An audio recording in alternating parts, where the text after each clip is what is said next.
Hello, I'm Sam Egan, and welcome to People in Perspective. Today, I'm here with my Nana, Barbara Egan.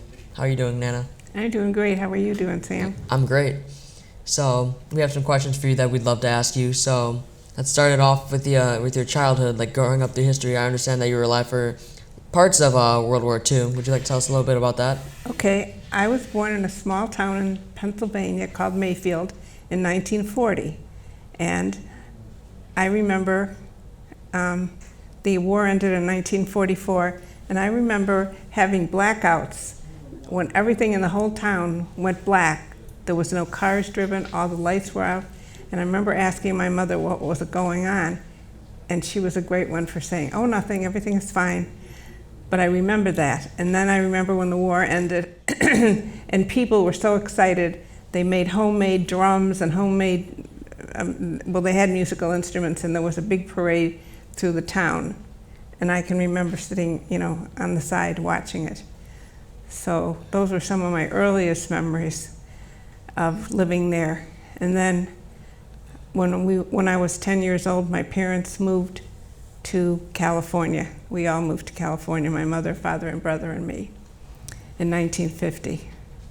Yeah, I understand we got some pictures. So this first one of you, and what was this, your brother? This is my brother, and my mother and father were with us. We took a vacation to Atlantic City, and that's my brother and me sitting in a fake buggy with a fake horse in front of us. So it was like a fake horse, it wasn't a real horse? Right. So Atlantic City, what's that like? Atlantic City in those days was really neat. Now it's not so nice. Trump Tower is the big draw there now. There's a lot of gambling there.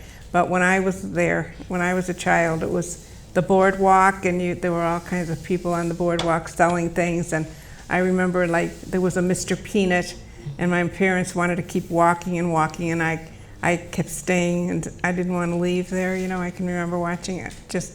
It was just so interesting. And then I have pictures of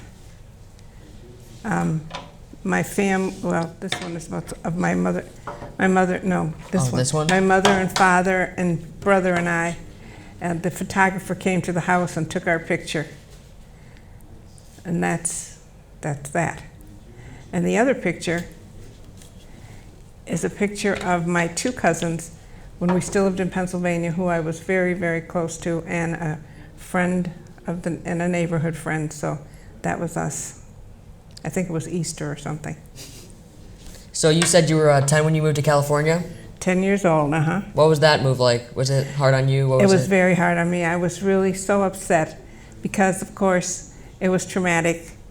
I was in 5th grade, and in the middle of 5th grade, and I didn't know anybody. And I met a girl named Joanne, and as you know, she's still my friend because you've met her. She comes to visit me. She's the sister of St. Joseph of Orange, but every summer she comes here to make a retreat, and she comes and stays with me for a few days. So it was a lifelong friendship that I made, but it was pretty scary in the beginning when you're alone and you don't have any friends, and you're 10 years old and you're in 5th grade, and it's kind of yucky. But the big thing was when we moved there, my father said, "I'll buy you a bicycle and we'll buy a TV set." And I forgot to mention, when we lived in Pennsylvania, all we had was a radio. There was no TV. So that was a big deal. But when we got there, my grandmother came with us, and she loved to watch the women wrestling. There wasn't much on TV then. We had women wrestling and country and western music, which is, I guess, where I got my love of country and western music. And then every Saturday there were western movies on.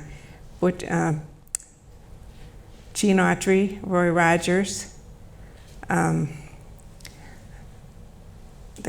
what's his name, Cassidy? I can't remember the others, but that was from noon to 5 o'clock. All you could get was the westerns on the TV. It was very limited what you could see, not like today. And so let's fast forward a little bit more into your life. College. Where did you go to college? I graduated from Marywood College in Scranton, Pennsylvania, because by then my father was ill, and my mother and my brother was away at school, and I was away at school, and she didn't like being so far from her family out in California, so she and my father moved back to Pennsylvania. And then I joined them there, and I graduated from Marywood College in Scranton, Pennsylvania. So did you get into teaching when you went to college there? That's where I became, graduated with a degree in teaching. And a couple of my friends and I went to the state of Virginia because there were no jobs in Scranton. And so we went there, and I worked in Virginia for 2 years. And then one of my friends wanted to move to Chicago, so I moved here with her. Before we get to you moving to Chicago, I want to know what it was like living in Virginia, because I understand you were there when JFK got shot. Yes, I was. Living in Virginia was interesting. I lived in a community, and most of the students that I had have parents who were servicemen. Some of them were deployed at the time. Some of them were, active in the community, active in the Virginia area. But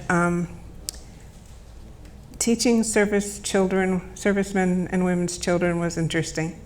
They were quite interested in what their children did, and they were very cooperative.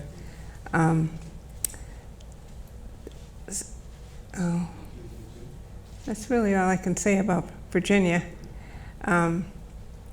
I was there for 2 years, and then we went to Chicago, which is where I met my husband, and I've lived here ever since. So you've taught your entire life. You haven't gone back and wished you did something else? No, I taught in Virginia, and then when we moved to Chicago, my friend and I, she was a teacher also, we decided we weren't going to teach, we were going to do something else. So we looked for jobs, and I remember one time I had a job interview. It was Cabrini Green, which was really a bad place to go in those days. It's much nicer now. Anyway, I couldn't find the address, so I pulled into a fire station, and I asked the fireman. He came out and he said, could he help me? And I said, yes, I'm looking for this address. I have a job interview. And he said, oh, honey, I think you should turn this car around and get out of here. Not even go in, but of course I went in for the interview, and it was interesting as I walked through, the after-school program was in there. And I got a little suspicious when a man came to get his wife, and he parked right next to the door, and he got out and locked the door, and he walked in to get his wife. She didn't walk 2 feet without his being right there. So then, while I was there, they had strikes, and Martin Luther King came, and of course Jesse Jackson, and they marched, and I was in the school, and I was thinking I should go home. I didn't want to be there. The policemen would have dogs in the school, and yeah. There were strikes, and I just wasn't used to that coming from a small town. But I saw it through, and I survived. It was interesting. Well, but when I was in Virginia, when I lived in Virginia, was when JFK was shot. It was my first year of teaching, and I had the kids outside, and I brought them in, and the principal said, if you have a TV in your room, turn it on. And I turned it on, and I was just speechless and dumbfounded, and the kids were even quiet. And so I went to the city, and I waited in line to go past the coffin, and I remember it was November, it was cold. And then my friends and I didn't go over there when there was the funeral. Oh, but I went over on Sunday. This happened on a Friday, and I went over on Sunday, and I was standing in front of the Wilshire Hotel, which is a famous hotel in Washington, and that was and a man next to me had a little transistor radio, and we heard the news come on that Jack Ruby had shot Oswald. He walked into the jail. Nobody knew how he got in there and shot Oswald, the man who was supposedly the one that killed Kennedy.